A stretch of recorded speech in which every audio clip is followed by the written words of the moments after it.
Hey, welcome to our channel. Make sure to subscribe and turn on the bell so you never miss our latest content. I've always valued stable and transparent relationships. For me, love meant trust, a foundation of stone. It wasn't in my nature to invade someone's privacy, much less create stories based on insecurities. When I met Clara, I felt I had found someone who thought the same way. She was determined, witty, with clear plans for the future, and an engaging way of looking at life. The connection between us grew quickly, effortlessly. We built a routine together based on companionship and respect, sharing the small daily responsibilities and celebrating each little achievement. Our home was a sanctuary, filled with the scent of coffee on Sunday mornings, the quiet hum of the dishwasher at night, and the comfortable silence that only exists between two people who truly know each other. For a long time, a very long time, nothing gave me reason to doubt. Nothing at all, until the day she introduced, without warning, a new coworker, Declan. Before him, there was just us. And us was perfect. I remember the day we bought our house. Clara stood in the empty living room, sunlight streaming through the bare windows, and she spun around with her arms outstretched. "Can you feel it, Julian?" she'd asked, her voice echoing slightly. "This is it. This is our forever." He felt it. I believed it. Our life was a tapestry woven from shared dreams and quiet moments. I loved the way she'd hum off-key while watering her plants, the way her brow would furrow in concentration when she was working on a difficult project for her marketing firm. I supported her ambition fiercely. When she was passed over for a promotion she deserved, I was the one who stayed up with her all night, mapping out a new strategy, reminding her of her own brilliance until she believed it again. And she, in turn, cherished my world. My passion was woodworking. In the garage, amidst the scent of sawdust and varnish, I found my peace. It was my escape. Clara never saw it as a messy hobby. She saw it as a part of me. She'd bring me a cold drink on a hot day, tracing the grain of a freshly sanded piece of maple, her eyes full of genuine admiration. "You create such beautiful things," she would whisper. And I always thought the most beautiful thing I had ever been a part of was us. Our communication was open. We talked about everything. Finances, fears, our hopes for the future. We had a pact, no secrets, no hidden corners. Everything was laid bare on the table between us. Trust wasn't just a word we used. It was the air we breathed. It was the solid ground beneath our feet. I never once looked at her phone. I never questioned a late night at the office. Why would I? Every action she took seemed to reinforce the certainty I had in my heart. She was my partner, my confidant, my Clara. Looking back now, I see how fragile that certainty was, how a foundation of stone can be turned to dust by a single, persistent tremor. I just didn't see the fault line forming right beneath my feet. It was on a Saturday afternoon, one of those perfect, late summer days when the air is warm and smells of freshly cut grass. We were at a barbecue at a mutual friend's house. I'd arrived early, as I had agreed with the host, Mark, to help with the preparations. I organized the tables, lit the grill, and laughed while seasoning the meat with the other men on the porch. The atmosphere was light, easy, full of the comfortable banter of old friends. Clara, on the other hand, was still at work. She'd said she would arrive later. We had planned it all in advance, and I was calm, looking forward to spending some relaxed time while waiting for my wife to arrive. She finally did, about an hour later. But she wasn't alone. She arrived with a small group from her office. And with him, Declan. I was by the drink cooler, preparing a pitcher of iced tea, when she approached with her usual bright smile. It was casual. Too casual. "Honey," she said, her voice lilting. "This is Declan. He's the one who's always helping me with those impossible projects at the office." I wiped my hand on my jeans and extended it, trying to be polite. "Julian, nice to meet you." The moment our hands met, I felt it. Something strange. It's hard to explain. It wasn't overt hostility. It was a current of something else. Declan seemed too confident, his handshake a little too firm, his smile a little too knowing, as if he already knew his presence would cause some discomfort. And maybe he did know. His tone of voice when he spoke, the way his eyes lingered on Clara for just a second too long, the inside jokes they shared right there, in front of everyone. It all caused an uneasiness that was hard to hide. "Clara tells me you're a master with wood," he said, his voice smooth. "She says you can build just about anything." "I enjoy it," I replied, my tone flatter than I intended. For the rest of the afternoon, I tried to act naturally. I mingled. I laughed. But, I observed, Declan always found a way to be near Clara. He sat close to her on the patio couch. He made a point of telling stories where she was the hero, recalling details of conversations that didn't seem particularly relevant. He spoke with an intimacy that felt out of place. "Remember that time in the brainstorming session, Clara? When you saved us all from that disastrous tagline?" He'd laugh, and she'd laugh with him. It was a performance, and I felt like the only one in the audience who could see the script. Clara, she either didn't notice, or she pretended not to notice how it all sounded. She was radiant, laughing freely, touching his arm casually to emphasize a point. At one point, Declan went to the kitchen to grab another beer. I took the opportunity. I needed to see him away from her. I wanted something simple.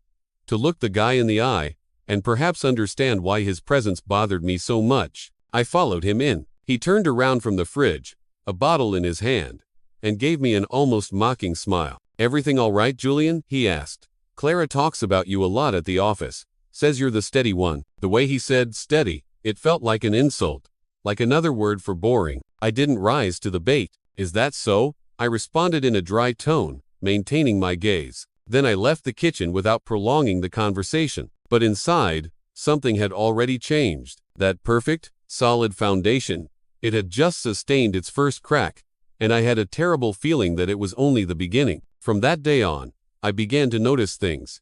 Small details. Not because I was looking for a problem, but because something in Clara's behavior started to feel different. It was a subtle shift, like a landscape changing in slow motion.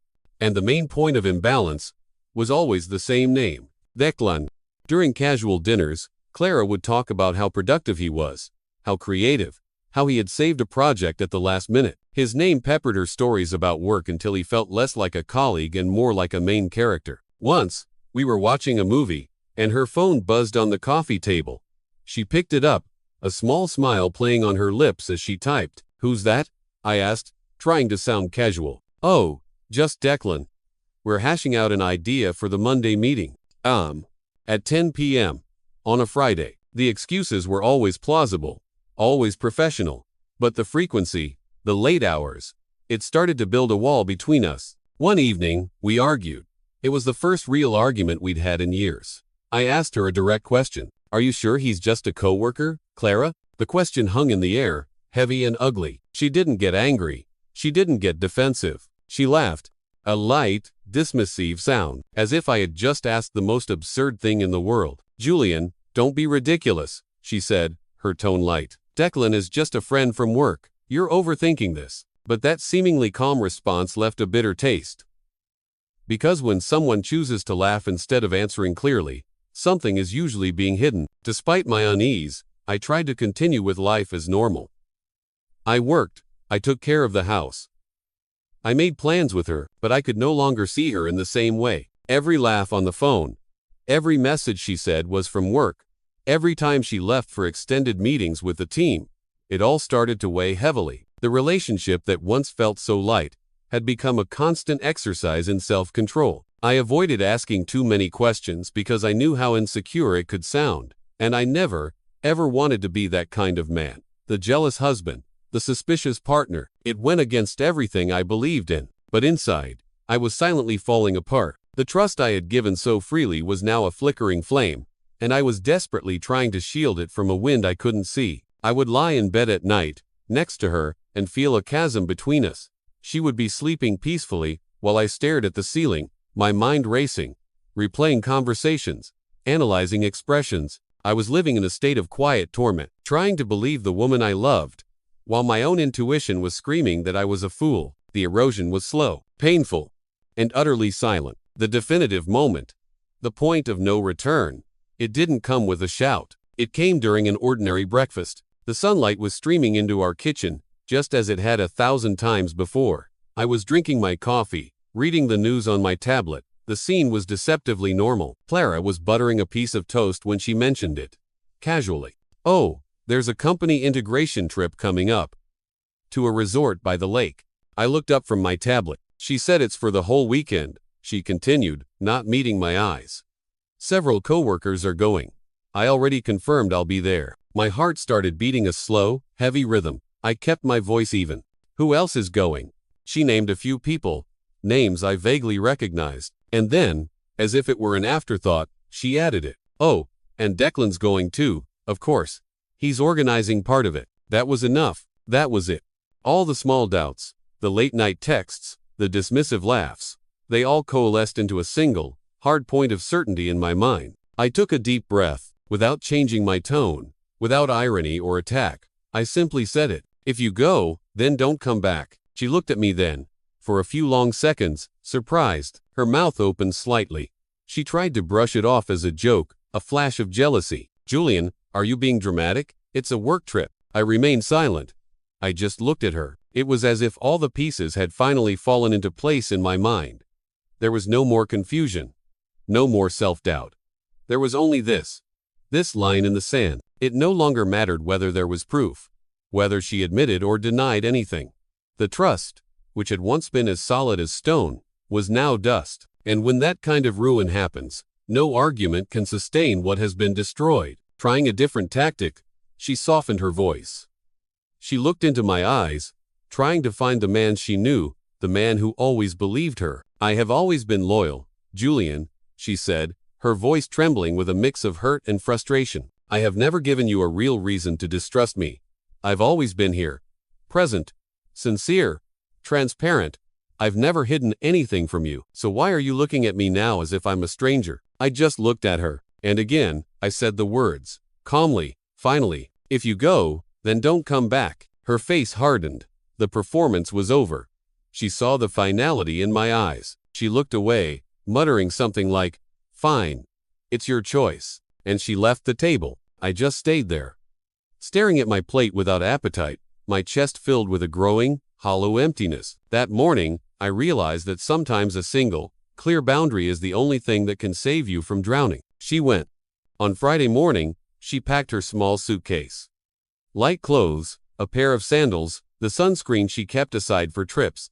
She put on perfume, fixed her hair in the living room mirror, and left the house as if it were just another weekend. Without hesitation, without looking back, as if the phrase I had said days earlier was just a fit of jealousy, something that would pass soon. As if I would be there waiting, as I always had been, until she returned and we would pretend everything was the same. But this time, something had broken for good. I didn't ask for explanations. I didn't try to make her change her mind. I simply observed, and each of her steps toward the door felt like a period forming at the end of a long, painful sentence. The moment the front gate clicked shut, a strange clarity washed over me. It wasn't anger. It wasn't even sadness. Not yet. It was resolve. I watched her car disappear down the street.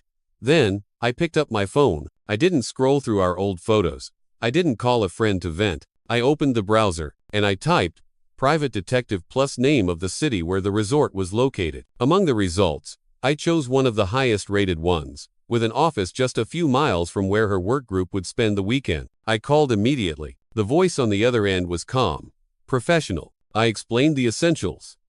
My wife was on a supposed company integration trip. I suspected a specific coworker. I knew the name of the resort, the street, the neighborhood, and the car she would arrive in. I emailed him photos of Clara and Declan. I described the backpack she would carry, the approximate times, and requested total discretion. "I don't need a confrontation," I said, my voice steady. "I just need the truth, whatever it is." The detective thanked me for the information and said he would start that same afternoon. I hung up, and then I went about the house as if everything were normal. But it wasn't. It was the start of my own purge. I sat on the couch for hours, without turning on the TV, without music, without distractions, just my thoughts filling every space. For the first time, I wasn't wondering what she was doing, with whom, or where. I was only thinking about myself, about how I let everything get to this point, about how I stayed silent so many times to preserve a peace that no longer existed. And that same afternoon, I got up, and I went straight to the bedroom. I pulled her suitcases from the top of the closet. I gathered the boxes with old papers, photos from when we still tried to appear happy, the clothes she wore to work, her favorite shoes, the books stacked next to her side of the bed, the forgotten jewelry in the drawers. I separated everything. Every item she left in that place was carefully packed, as if I were closing a chapter of a book. There was no rush, no hesitation, no angry tearing of fabric, just a methodical, deliberate process. I knew what I was doing. When everything was packed into boxes and suitcases, I moved them into the spare room. Our bedroom, for the first time in years, was only half full. The emptiness didn't feel lonely. It felt clean. I called her parents. Her mother answered, her voice warm and unsuspecting. "Julian, how are you, dear?" "I'm fine, Helen," I said, keeping my voice level. "I'm calling because I'm sending some of Clara's things over. I just need to make sure you or David will be home tomorrow to receive them." There was a confused silence on the other end. Her things? Is everything okay? Is she moving offices? "No," I said simply. "I'll have the delivery service explain. Just please, be home." Afterward, I locked the door.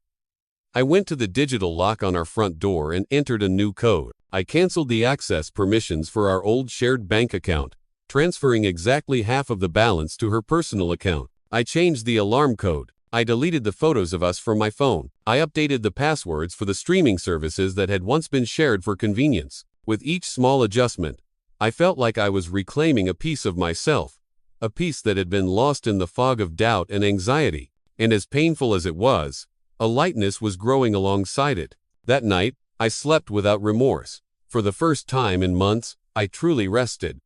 Without the weight of doubts, without needing to pretend calmness. By Sunday evening, before Clara even parked her car back in our city, I had already received the report. An email from the detective. Subject: case closed. Attached were 3 photos. 3 photos that showed exactly what I feared, and confirmed that my intuition was more accurate than I ever wished it to be. The truth was now in my hands. 3 days later, around noon, I heard the doorbell. I knew it was her. I was sitting on the couch, reading a book. I didn't move. The doorbell rang again, and again. I stayed where I was, listening to the repeated, insistent chimes.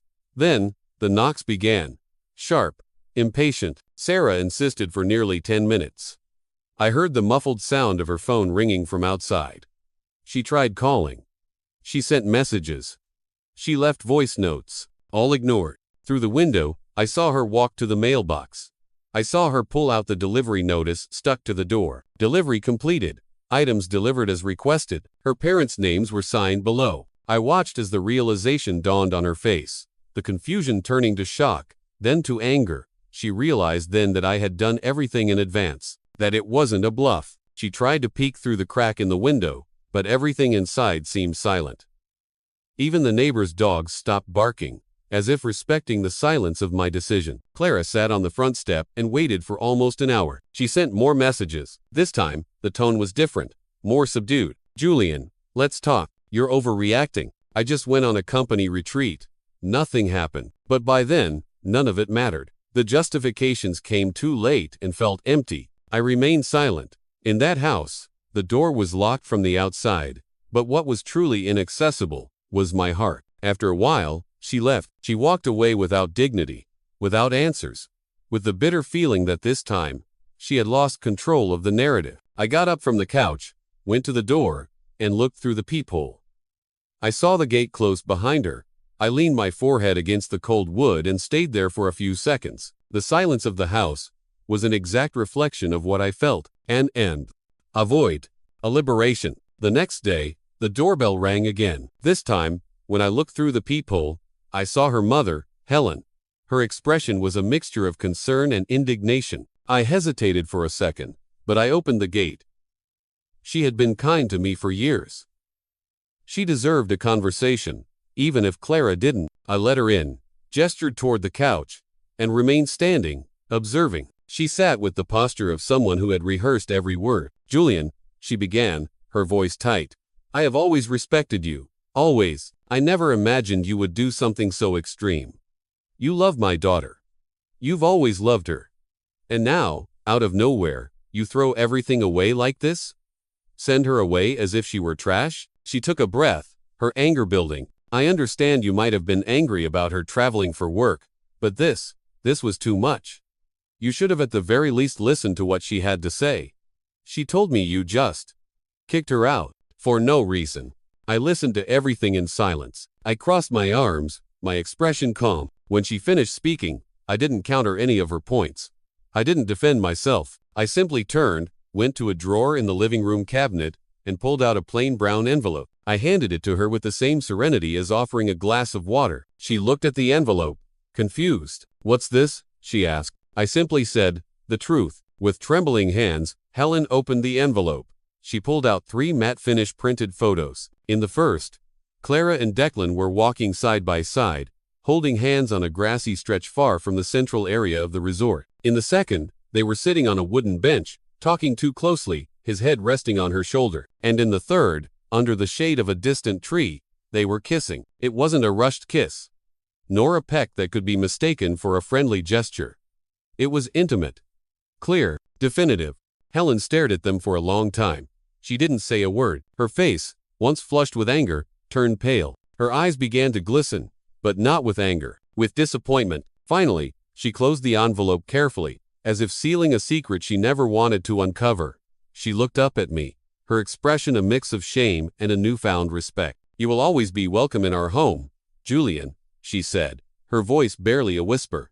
"I'm sorry. I am so sorry for coming here without knowing." I didn't say anything. I just gave a slight nod. She understood. Can I keep these?" she asked, clutching the envelope. I nodded once, looking firmly into her eyes. Without another word, she stood up, clutched the envelope to her chest as if it were a terrible burden, and left in silence. And I, standing there in my quiet living room, simply remained firm. No need to prove anything to anyone anymore. The truth had its own, undeniable voice. The confrontation at Clara's childhood home was, from what I heard later, quiet but devastating. Her mother didn't yell. She simply placed the photos on the coffee table in front of her daughter and her husband. The silence that followed was broken only by Clara's broken sobs. The lies she had constructed to me, to her mother, perhaps even to herself, crumbled under the weight of the printed images. Her father, a man I had always respected, was too disappointed to even speak to her. He just got up and left the room. Her mother's final words to her were not angry, but they were heavy with the finality of lost respect. "You threw away the respect he had for you, and ours, too." The divorce went through quietly. Without fights, without scandals. Just the legal acknowledgement that we had been far apart for a long time. Clara tried to start something real with Declan, the coworker who unknowingly had triggered it all. But Declan, it turned out, wasn't interested in a serious relationship built from the ruins of another. He made it clear he just wanted moments, not a commitment. That, I imagine, hurt more than she expected. Emotionally drained and unmotivated to continue in that routine, she quit her job. With the money she received from the separation, she thanked her parents for their support and decided to start over. She chose a smaller, quieter town where no one knew her story. For the first time in a long while, she would have to start life the right way, with fewer illusions and more truth. As for me, I moved forward, at my own pace, without rushing, without guilt. Gradually, Clara became just a distant memory, a chapter in a book that was now closed. I started smiling more easily. I rediscovered the joy in small moments. An afternoon in my workshop, the smell of cedar filling the air. A quiet lunch with a good book. A long walk without a set return time. The lightness that once seemed impossible now became part of my days. I opened the closet one morning and saw the empty spaces, the vacant shelves, the bare hangers. For the first time, they didn't bother me. It was as if that absence was necessary, as if every unoccupied inch was now free territory. My territory. The pain was there, of course, a faint scar on the heart, but it was a clean pain, a pain that no longer hurt more than it already had over those last few months of silent suffering. And as unlikely as it seemed, I discovered that life could indeed go on, and even surprise you. One day, months later, I was at a local farmer's market. I was picking out some fresh vegetables when a woman next to me dropped her canvas bag, apples rolling everywhere. I helped her pick them up. We started talking. Her laugh was genuine. Her eyes were clear. We talked for an hour, right there among the stalls of produce and flowers. I didn't know where it would lead. I didn't need it to lead anywhere. But as I walked home that day, I realized something profound. The foundation of stone I thought I had lost. It was never about the relationship. It was about me, my values, my boundaries, my respect for myself. And that foundation was something no one could ever take away from me again. It was stronger than ever, and it was finally ready to build something new upon. Thank you for watching the video. If you enjoyed it, don't forget to subscribe to the channel and turn on notifications so you won't miss any updates. See you next.